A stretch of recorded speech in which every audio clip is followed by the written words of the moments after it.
بسم اللہ الرحمن الرحیم۔ جو ہی یہ خوش رنگ اور فولاد بدن نوجوان دربار خلافت میں پیش ہوا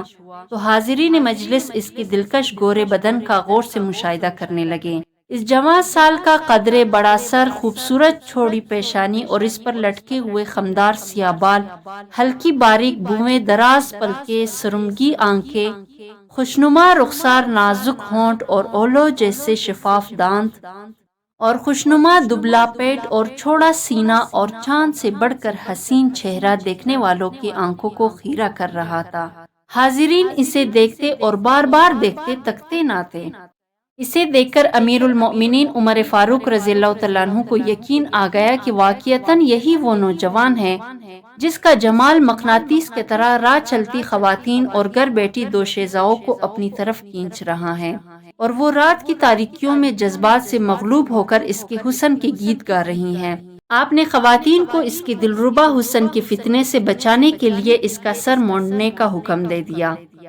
اس بیچارے کو بارگاہ خلافت کا حکم ٹالنے کا یار نہ تھا، اس لیے یہ حجام کے آگے بیٹھ گیا اور اپنا سر منڈانے لگا۔ جب وہ سر منڈوا چکا تو اس کی پیشانی یوں نمودار ہوئی کہ گویا وہ چاند کا ٹکڑا ہو، اور وہ پہلے سے بھی زیادہ خوبصورت نظر آنے لگا۔ یہ دیکھ کر آپ نے دوسرا حکم جاری کیا کہ اس کے سر پر عمامہ پہنایا جائے۔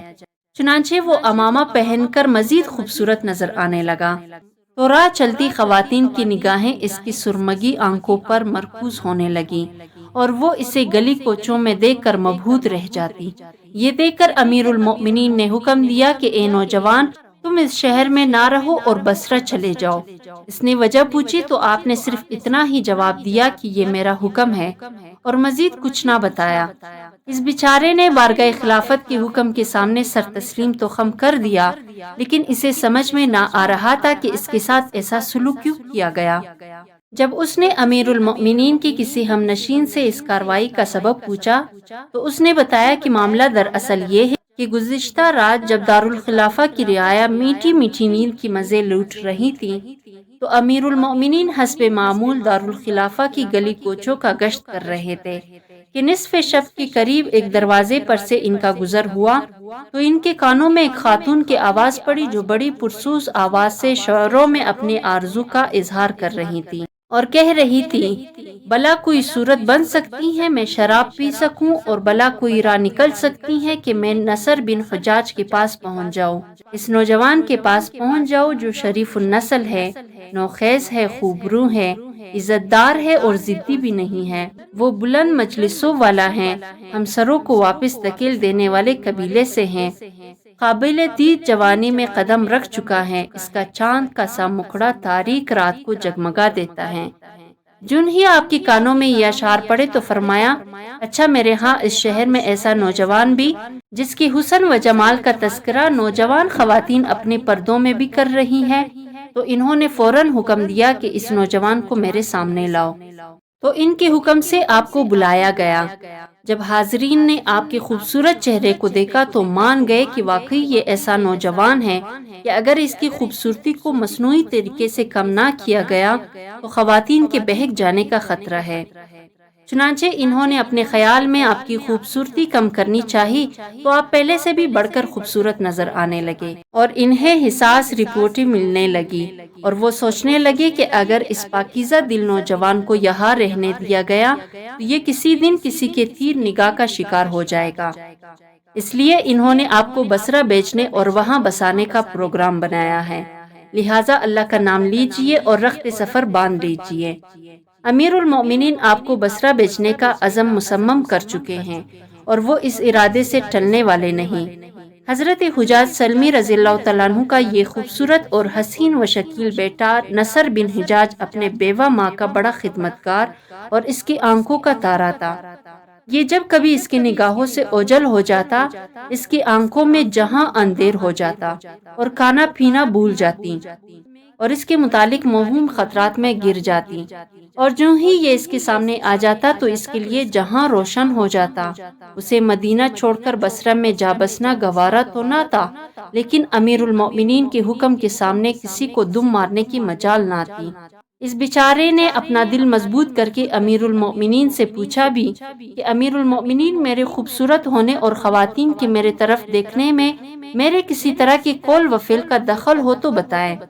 لیکن آپ نے کوئی جواب نہ دیا اور فرمایا، اے نوجوان، یہ میرا انتظامی حکم ہے جو حتمی ہے۔ امیر المؤمنین نے بصرہ کی گورنر کو اسے بصرہ میں گھر مہیا کرنے اور گزر بسر کے لیے جاگیر دینے کا حکم دے دیا تھا۔ چنانچہ اس نوجوان نے اپنی پیاری والدہ کو اللہ اور پھر اپنے بھائیوں کی سپرد کیا اور خود اونٹ پر سوار ہو کر طویل و عریض صحراؤں اور بلند و بالا پہاڑوں کو عبور کرنے لگا اور کئی دنوں کی صعوبت سفر برداشت کرنے کے بعد بصرہ پہنچ گیا۔ ادھر جب اس شادی شدہ خاتون کو امیر المؤمنین کے اس اقدام کا علم ہوا تو وہ اپنے انجام سے ڈر گئی کہ کہیں اب میری باری نہ آ جائے، تو اس نے چپکے سے درج ذیل اشعار لکھ کر کسی کے ہاتھوں آپ کی طرف بھجوا دیے۔ اس امیر المؤمنین سے گزارش کر دیجئے جس کی ناگہانی غصے کے تصور سے بدن پر کپ کپی طاری ہو جاتی ہے، کہ میرا شراب نوشی یا نصر بن حجاج سلمی سے کوئی واسطہ نہیں۔ میں ابو حفص عمر فاروق سے معافی مانگتی ہوں اور انہیں بتانا چاہتی ہوں کہ مجھے نصر بن حجاج اور شراب کے بدلے تازہ دودھ اور نیچے دیکھنے والے آنکھ میسر ہے، اس لیے مجھے شراب پینے اور نصر بن حجاج کے پاس جانے کی کوئی ضرورت نہیں۔ میرے عشق کو دوزخ کی خوف نے لگام دے رکھی ہے اور اب وہ اس لگام پر مطمئن اور پرسکون ہو گیا ہے۔ اس امنگ اور آرزو کو پورا کرنے کا اہتمام نہ کیا گیا ہو، اسے جرم قرار نہیں دیا جا سکتا، اور پھر لوگ اپنے تمناؤں میں سچے بھی ہوتے ہیں اور سیاکار بھی۔ لہٰذا آپ غیر یقینی بات کو یقینی بات کا درجہ نہ دیں، کیونکہ گناہ کی معافی مانگنے والے کی راہ ہی صحیح راہ ہے۔ جب امیر المؤمنین نے یہ اشعار ملاحظہ کیے تو رو دیے اور فرمایا، سب تعریفوں کے لائق اللہ مالک الملک کی ذات ہے، جس کی خوف نے اس خاتون کو ناجائز طریقے سے اپنے نفس کی خواہش پوری کرنے سے روک رکھا ہے۔ نصر بن حجاج سلمی کی بصرہ میں رہائش پذیر ہونے کے بعد اس کی والدہ اس کی جدائی کے غم میں نڈال ہو گئیں، کیونکہ اس کی اس اطاعت شوہر بیٹے نے اسے ضروریاتی زندگی سے مالا مال کر رکھا تھا اور اپنے والد حجاج کی وفات کے بعد اسے کسی چیز کی کمی نہ آنے دی تھی۔ اب اسے کمی تھی تو صرف اپنے لخت جگر کی دیدار کی کمی تھی، جو کسی جرم کے بغیر ہی مدینہ بدر کر دیا گیا تھا۔ وہ بڑھاپے میں مدینہ منورہ کو چھوڑنا بھی نہ چاہتی تھی اور نہ ہی اس میں بیٹے کو واپس لانے کی ہمت تھی۔ البتہ ایک دن اس نے جرأت کر کے امیر المؤمنین کو مسجد جاتے ہوئے راستے میں جا لیا اور کہا، اے امیر المؤمنین، میں روز قیامت اللہ کے سامنے دوزانو ہو کر آپ کے ساتھ جھگڑوں گی۔ آپ تو اپنے عاصم اور عبداللہ کے درمیان سوتے ہیں، جبکہ میرے اور میرے نور نظر کے درمیان وسیع و عریض صحرا اور سنگلاخ کوہستان موجود ہیں۔ آپ رضی اللہ تعالیٰ عنہ نے فرمایا، اے نصر بن حجاج کی ماں، نوجوان پردہ نشین خواتین اپنے پردوں میں عاصم اور عبداللہ کے گیت نہیں گاتی، جبکہ انہوں نے تیرے صاحبزادے کے حسن و جمال کے گیت اپنے پردوں میں بھی گانے شروع کر دیے ہیں۔ یہ سن کر بوڑھی خاتون صبر کی گھونٹ پیتی ہوئی واپس مڑ گئی اور امیر المؤمنین نماز پڑھانے میں مشغول ہو گئے۔ اس عرصہ میں نصر بن حجاج سلمی کو بوڑھی والدہ اور مدینہ منورہ کے ساتھیوں کی یاد ستانے لگی، چنانچہ اس نے امیر المؤمنین سے مدینہ منورہ میں حاضری کی اجازت طلب کرنے کا پروگرام بنایا اور اپنی درخواست کو اشعار کی صورت میں لکھنا شروع کر دیا۔ اتفاق سے ان دنوں حضرت عتبہ بن غزوان امیر المؤمنین کا کوئی پیغام لے کر بصرہ تشریف لے آئے اور وہ اپنا کام مکمل کر کے واپس مدینہ روانہ ہونے لگے تو ان کی منادی نے آواز لگائی کہ جو کوئی مدینہ منورہ ڈاک بیچنا چاہے وہ جلد از جلد اپنی ڈاک ہمارے حوالے کر دے۔ نصر بن حجاج نے اس موقع کو غنیمت جان کر اپنی درخواست لفافے میں بند کر کے ان کے حوالے کر دی۔ چند دنوں بعد وہ ڈاک مدینہ منورہ پہنچ گئی۔ جب امیر المؤمنین نے اپنی ڈاک کھولی تو اس میں سلام مسنون کے بعد بے قصور جلاوطن نصر بن حجاج کی درج ذیل اشعار نظر پڑے۔ اے امیر المؤمنین، آپ نے جو مجھے بے توقیر کر کے مدینہ منورہ اور دوستوں میں رہنے سے محروم کر دیا ہے، ایسا کرنا آپ کے لیے جائز نہ تھا۔ میرے متعلق آپ کا تصور محض گمان ہی ہے، حقیقت یہ ہے کہ میں بے قصور ہوں اور بعض گمانوں کی تصدیق کرنا بھی گناہ ہے۔ محض اس بنا پر کہ ستواں ناک والی ایک دن اپنی آرزو کا اظہار کر بیٹھی، حالانکہ عورتوں کی بعض خواہشات محض تاوان تصور کی جاتی ہیں، آپ نے میرے متعلق ایسے بات متصور کر لی جس کے بعد میں کسی مجلس میں بات کرنے کی قابل نہ رہا اور میں بغیر کسی تہمت کے جلا وطن کر دیا گیا، حالانکہ میرا حرمین میں قیام ہوا کرتا تھا اور مجھے میرا مرتبہ و مقام اس کی آرزو کی تکمیل کرنے سے روکتا ہے، اور پھر میرے بزرگ کس قدر سچے عزت دار ہے اور اسے اس کی نماز اور روزہ اور قوی شرافت بری آرزو کی تکمیل سے روکتی ہیں۔ ہماری یہ دونوں حالتیں ہمارے کسی طرح کی ممکنہ ارتکاب گناہ میں حائل ہیں، تو کیا آپ مجھے لوٹنے کی اجازت دیتے ہیں؟ امیر المومنین نے یہ پڑھ کر فرمایا کہ میری امارت میں تو ایسا نہیں ہو سکتا۔ امیر المومنین پر اللہ رحم فرمائے، آپ اپنے خیال و تصور میں بالکل سچے تھے کہ یہ نوجوان بھی کسی نہ کسی دن کسی نیلم پری کی زلف گیرا گیر کا شکار ہو سکتا ہے۔ اس اجمال کی تفصیل یہ ہے کہ جب یہ نوجوان مستقل طور پر بصرہ میں رہنے لگا تو اس نے شہر کے عامل مجامع بن مسعود سلمی کے دفتر میں آنا جانا شروع کر دیا۔ اس نے اسے اپنی برادری کا برخوردار سمجھ کر اپنے گھر لے جانا شروع کر دیا، چنانچہ یہ کچھ عرصہ تک ان کے ساتھ اس کے گھر میں جاتا اور ان کے ساتھ واپس آ جاتا۔ اسی دوران ان کی بیوی خزیرہ جو اپنے دور کی خوبصورت عورت تھی، اس خوبصورت نوجوان پر نظر رکھنے لگی اور اس پر انتہائی درجے کی نوازشیں کرنے لگی، جس کی وجہ سے اس کا دل بھی پگھل گیا اور اس نے اسے زبان سے کچھ کہنے کے بجائے زمین پر لکھ دیا کہ مجھے تجھ سے اس قدر محبت ہے کہ اگر وہ تیرے اوپر ہو تو وہ تجھ پر سایہ فگن ہو اور اگر نیچے ہو تو تجھے ہتھیلوں پر اٹھا لے۔ یہ تحریر پڑھ کر نوجوان خاتون بے ساختہ پکار اٹھی کہ میں بھی اللہ کی قسم۔ نوجوان خاتون کے یہ الفاظ اس کے شوہر نے سن لیے تو اس نے اس سے پوچھا،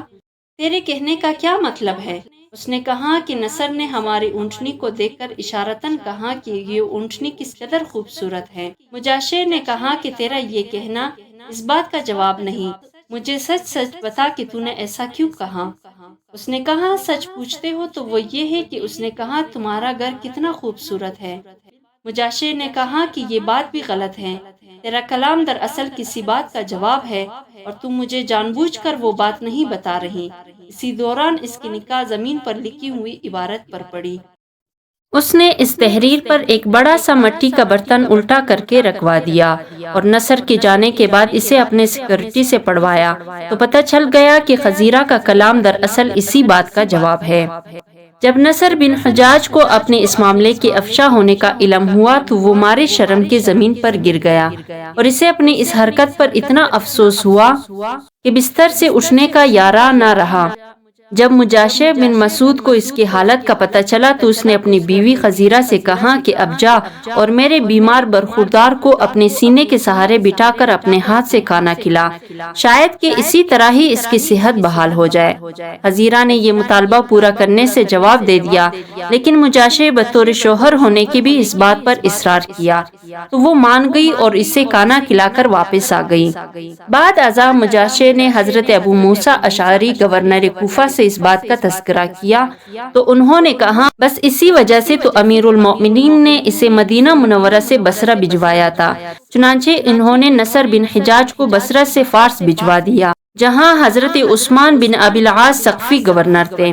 چنانچہ یہ وہاں سے کوچ کر کے فارس کے کسی قصبہ یا گاؤں میں آباد ہو گئے اور اسے وہاں آباد ہوئے کوئی زیادہ عرصہ نہ گزرا تھا کہ گاؤں یا قصبہ کے سردار کی بیوی اس پر مر مچنے لگی اور اسے چوری چپنے ملنے کی پیغام بیچنے لگی۔ جب اس بات کا علم گورنر فارس کو ہوا تو انہوں نے نصر بن حجاج سلمی کو اپنے ہاں بلایا اور اس نئے قضیے پر اپنی تشویش سے آگاہ کیا اور ساتھ ہی اسے یہاں سے چلے جانے کا مشورہ دے دیا۔ اس نے کہا اگر میں ارض اسلام میں کسی جگہ بھی نہیں رہ سکتا اور تم لوگ مجھے کہیں بھی سکون سے نہیں ٹھہرنے دیتے تو میں کہاں جاؤں؟ اللہ کی قسم اگر آپ نے ایسا کیا تو میں مشرکوں کی سرزمین میں رہنے پر مجبور ہو جاؤں گا، ورنہ میرا کوئی قصور بتایا جائے۔ جب حضرت عثمان بن ابی العاص نے یہ صورتحال امیر المومنین کو لکھ بھیجی تو انہوں نے نصر بن حجاج کو وہاں سے جلاوطن کرنے سے منع کر دیا اور حکم دیا کہ اسے گھر سے مسجد اور مسجد سے گھر میں آنے جانے تک محدود کر دیا جائے اور اسے زیادہ عرصہ مسجد میں گزارنے دیا جائے تاکہ نہ یہ باہر نکلے اور نہ ہی کوئی فتنہ کھڑا ہو۔ چنانچہ یہ نوجوان خلافت فاروقی تک فارس میں ہی جلاوطن رہا اور اس دور میں اس کی کڑی نگرانی ہوتی رہی۔ جب امیر المومنین شہید ہوئے اور اس کے سر اور داڑھی کے بال سفید ہونا شروع ہو گئے تو یہ واپس مدینہ چلا آیا اور آزادی سے ایمان اور تقوی کی زندگی بسر کرنے لگا۔